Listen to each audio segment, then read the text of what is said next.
Rogers TV. Focused on quality and convenience, there isn't much you won't find at Marie's Mini Mart. Home-style bread, sandwiches, plus a variety of artisan breads and delicious single-serve desserts available exclusively at our Frecker Drive location. Marie's Mini Mart, with 25 locations wherever you go, there we are.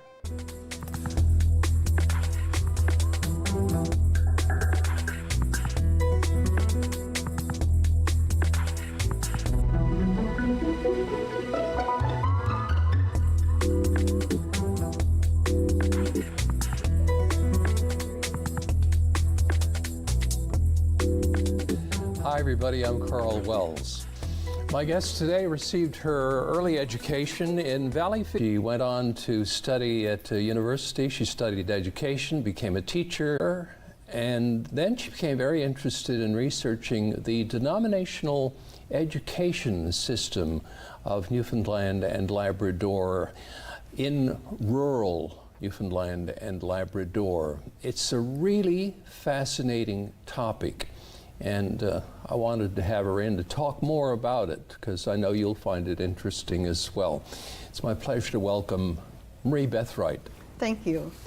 Marie-Beth, first of all, why did you decide to focus on that period from, say, 1940 to 1969 when you researched this whole topic of denominational education in rural Newfoundland? Well, it did tie in rather nicely with the probationer summer school, which operated within that period of time pretty much. I'm interested in research, as you said, in particular, and the demographics of these young teenage teachers who went out to teach all throughout the province, leaving the familiar, their families, their friends all behind, and setting out on this great adventure. It took a lot of courage, and it really impressed me. Now, the thing that really shocked me was how young these teachers were. Some of them didn't even have grade 11. Yeah, that is true. And they were sent out to teach other children, yes, exactly, all across Newfoundland and Labrador. Why, in heaven's name, did we not have more teachers?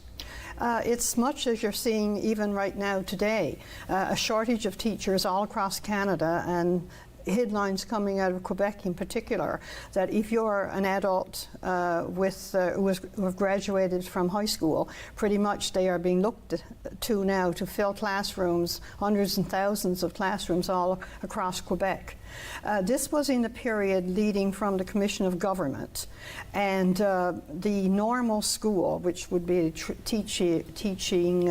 training teachers, they shut down temporarily in the middle of the 30s. They were soon revived again, but it could only graduate about 100 graduates a year, and that was far too few to fill all the gaps that was happening, much as in the Canadian context right now, due to low wages, working conditions that were quite desperate and unsatisfactory, and so there was a large gap, as you say, which led to the start of the 6-week probationer summer school, which trained teachers in a very short time to go out all around the island. Plus, as you say, sometimes if you were an outstanding student, you could be asked to teach like even half a day. I heard of one man in Newtown who was in school himself in the mornings. In the afternoon, he was teaching other pupils. This was Samuel Hefferman, who went on to become actually a cabinet minister with Joey Smallwood in years afterwards. So if you stood out, you were taken. So how did they manage to teach, say, somebody from grade 9 or grade 10? When you're 17 or 16? Yeah. How did they manage to teach them enough that they were confident that they could send them to the Northern Peninsula to teach children up there? Yes. How did they do it? How did they teach them? Well, the license that was given was a probationer's license to begin with, so I guess it could be yanked away if there was some kind of not much learning going on or some kind of gross misconduct. Apart from that, there were supervisors, school supervisors who went around. They may not have gotten around the whole province in any one year, but they were seeing how the teacher taught. If it was lucky enough to be a 2 or 3 room school, the principal was watching or supervising the people in the teaching the elementary grades. But you must remember, as you say, that a lot of these schools were sole charge, or K to 12, and so therefore principal and teacher were all in one. Yeah, it's amazing. I still can't get can't get over it. And they were sometimes. Were some people like turned away at the door and told, no, you're just not the kind of person we think will make a good teacher? Or I don't believe did they so. all go on probation? Yes, essentially that. And the first, if you did really well and you wanted to continue, you would go back in subsequent years to get a B license, a C license, and onward to what would be like the equivalent of a year of university. But with the supply and demand problem, very few were turned away if they could handle the 3 R's. So how do they actually go about recruiting teachers? Did they have some kind of a recruitment campaign? Because some of these teachers came from other provinces, other parts of Canada. Yes, and there was an article in the Down Home magazine a few years ago about 2 young Mennonite teachers who came from the prairies. And it was really astonishing to them once they had to reach their final destination by open boat. Missionary groups, church groups, were one source of these teachers. For instance, the Moravian missionaries came from Germany right back to the 18th century and taught down in northern Labrador to the Innu and so on, down in the Nain area. As well, Wilfred Grenfell was active in that period, so I would assume that recruiting teachers went along with recruiting doctors and nurses, and you'd see in the Grenfell run schools in the St. Anthony area that would be one source. However, my cousin, Reverend Charles Green, at that time was a minister in the Burgeo-Ramia, south coast area of Newfoundland. And as the board chair, as ministers would be, he would be very active in trying to recruit teachers. He told me, and he thought that about 80% of the teachers were actually native Newfoundlanders, so the infrastructure deficiencies and so on were no surprise to these teachers because they had just graduated from similar type schools, you see. Now, the Trans-Canada across Newfoundland wasn't finished until 1965. Yes. You're going back to 1940. Yes. Through the 40s and 50s and up until 69. So there was a long period there when transportation in Newfoundland was limited, to say the least.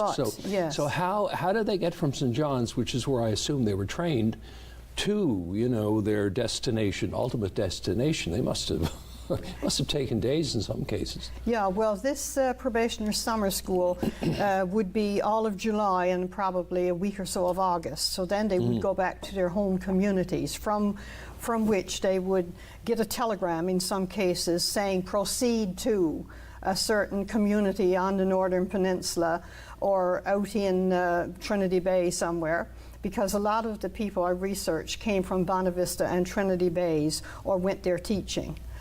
Sometimes from other parts of the island. So, of course, it would be going back then to the Reed railway system, and the Newfie Bullet was very much used by these teachers going to their various destinations, along with the coastal boat system.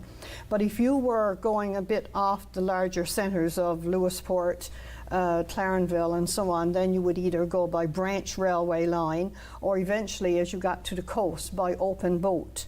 One young lady told me of arriving in Harbour Lacoo on the west coast, on the south coast rather, and being left on the wharf more or less with heavy suitcases and then where to go. So it was the kindness of strangers in quite often who showed them how to get to their final destination. A man from Lumsden area told me how his mother was brought from Cape Friels down to Lumsden to teach by horse and sleigh. And I had an interesting comment from a young man from Trinity Bay. He said, I knew how to get there. This was to another community out around Norman's Cove somewhere. But he said, I didn't know where I was going. You knew physically how to get there, but they really didn't know what was in store for them and what they were up against with the assignment. Well, let's talk about that. When they did finally reach the destination, yes, what kind of accommodations were made for them? I mean, what kind of living space were they given? And I imagine yes, it varied. There weren't very many apartments to rent, believe me. No apartment buildings. No, exactly. And the school board itself would be instrumental in finding a boarding house in many cases. They went into homes with families. In some cases, they actually shared beds with someone in the family. And in the case of Salvation Army teachers, sometimes they were sort of billeted with the officers, the religious officers themselves. They would be sometimes finding accommodations that did not work out, so that it was necessary to move a second or a third time within the year. But in many cases, the boarding house became like a second family to them. Sometimes they married within the family and went back for the rest of their lives, or even settled down in the community. So the boarding house became the new mom and dad, pretty much, for these young 16 and 17-year-old teachers. Now, let's talk about the schools. I imagine in some cases there wasn't even a school.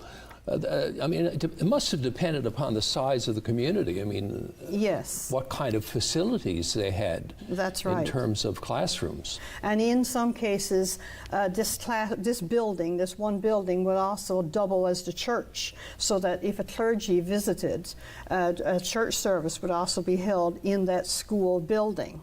But it's pretty much standard, and the kind of school I went to myself until I was in grade 7, which would be a 2 or a 3 room school. You had chalk for the chalkboard, a few geometrical shapes that could be used in teaching mathematics, the stove in the middle, no indoor plumbing. That was the system. And it's quite possible to view that kind of school even today in some of the heritage structures and museums that are around the province. I believe up on Blackhead Road there's what they call a school museum, which shows the system as it was.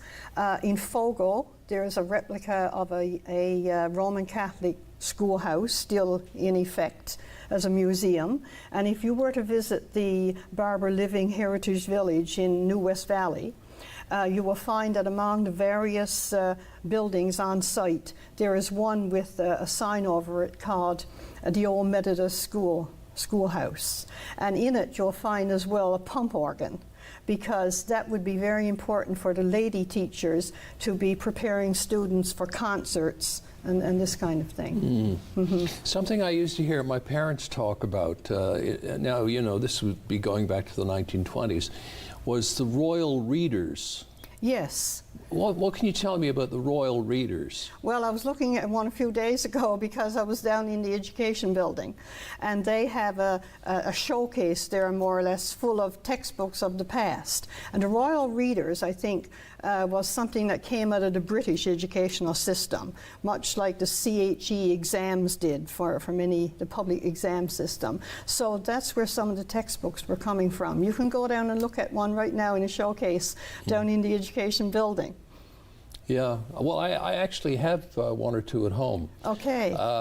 And I know, speaking again of my mother, yes, there were poems that she learned and had to memorize in school. Oh, yes. From those Royal Readers that she remembered up to the day she died. Of course. Yes, exactly. That's how it would be. It's amazing the impression. Yes, and how spongy a young brain is, as you say, to take in information. Yeah.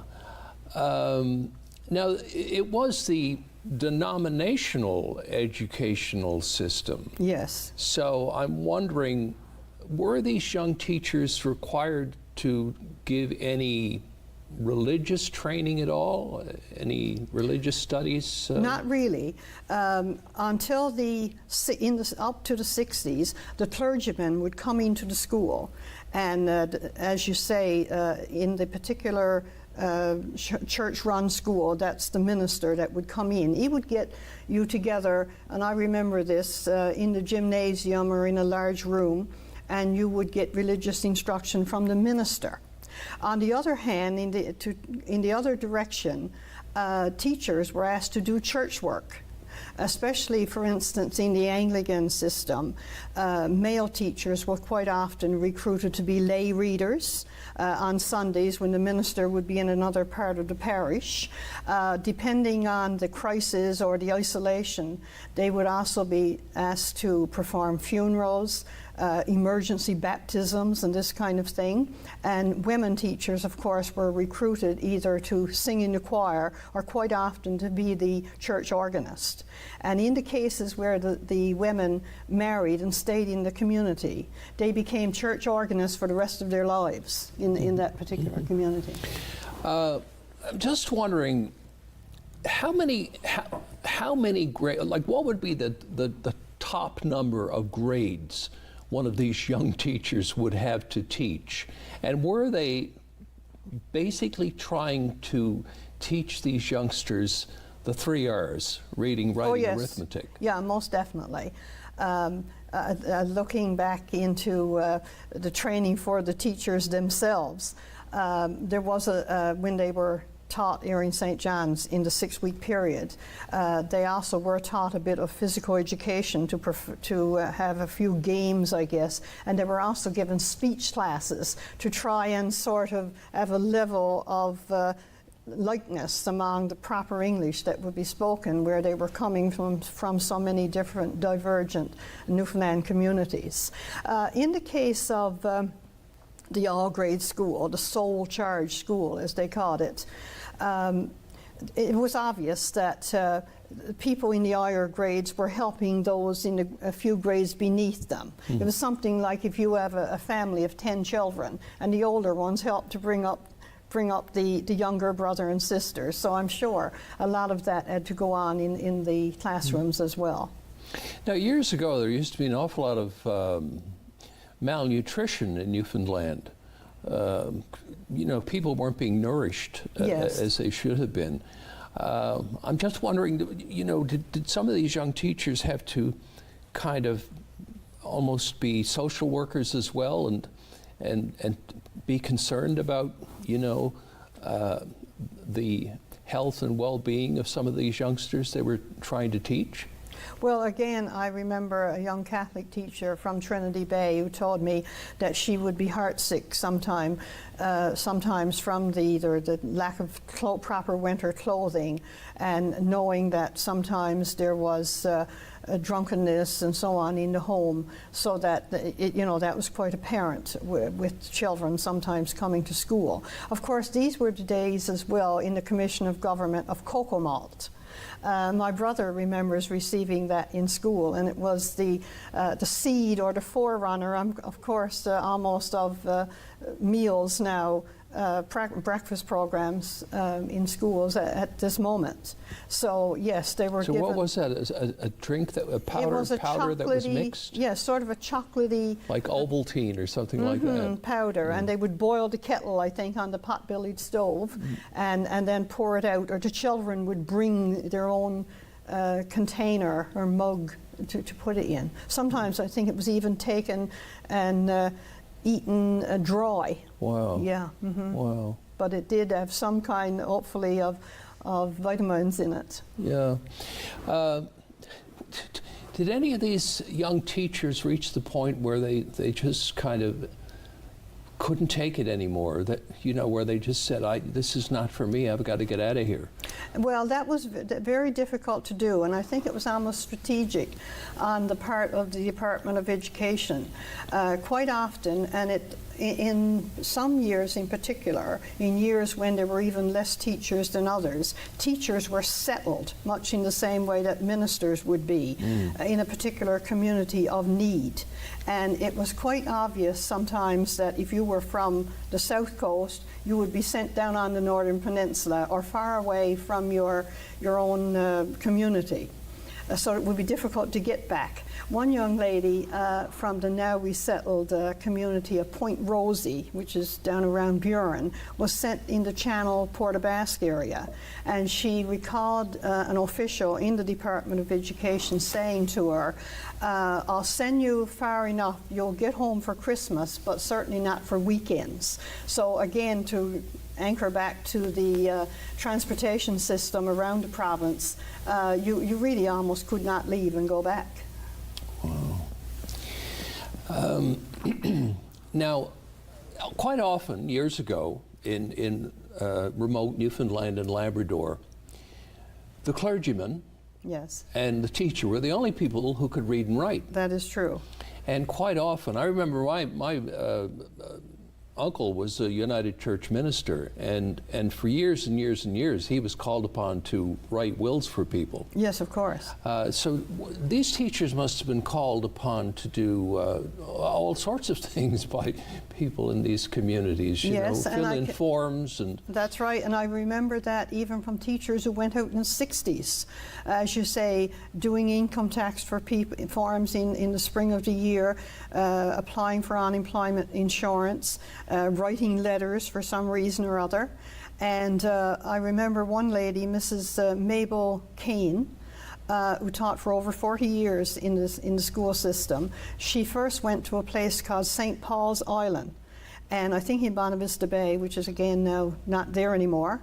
And she said she would have to send out requests for prescriptions as well and get them sent back by ferry, going back and forth to the island, yes. So, Marie-Beth, before we close, I want to talk to you about a couple of the icons of the rural teaching profession. Who was Pop Walters?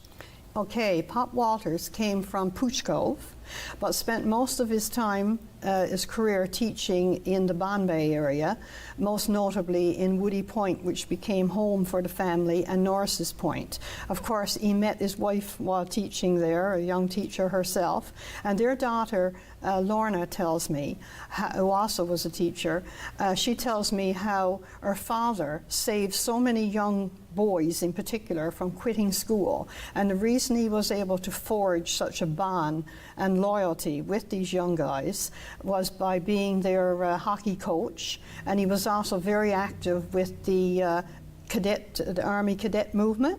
So of course they looked up to him and stayed on because it was like a two-way street.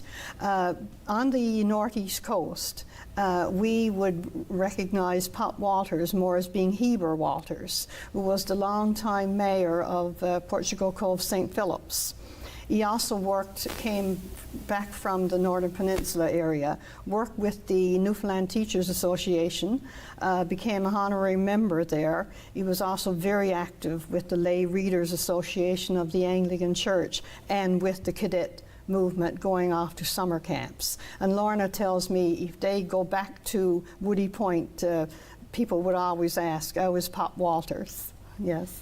I'll throw another name at you now. Alice Lacy. Yes. Tell me about Alice Lacy. Alice Lacy is very synonymous with Wesleyville. And she actually taught my mother in 1925. She taught in a couple of elementary schools in Wesleyville. Interestingly enough, her principal with her at one point was Fred Rowe, who went on to become the education minister in the Smallwood cabinets. There's a very good interview done by Aram Silk in Munn Archives of Miss Lacy talking about where she came from and the long period in which she taught in Wesleyville. She taught music, of course, privately in the community, and she was on the board that set up the current museum in Wesleyville. So when I went to Wesleyville High School in grade 11 in 1962, Miss Lacy was there. She moved to the Central High School once that phenomenon started in the education system. She taught grade 7 there for a further 10 years.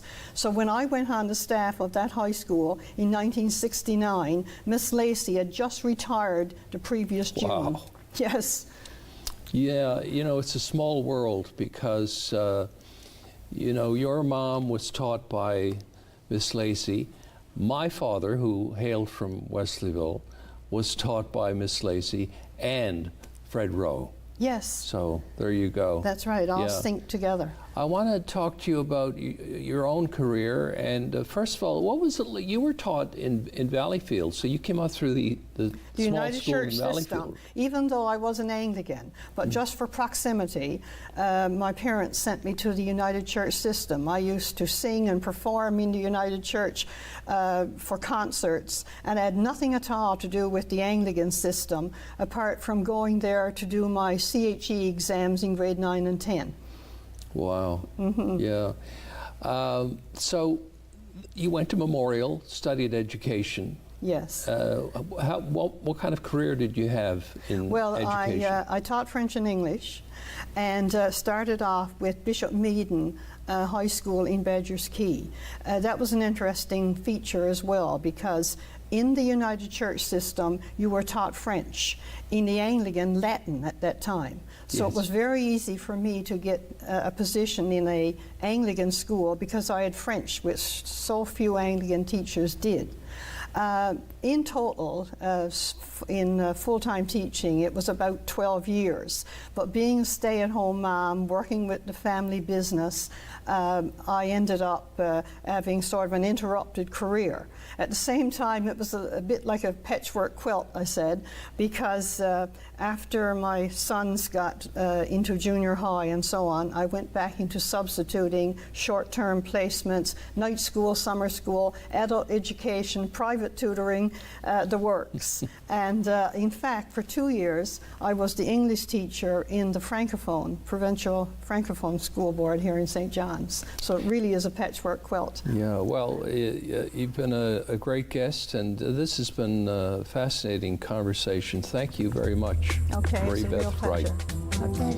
And we'll see you again next time.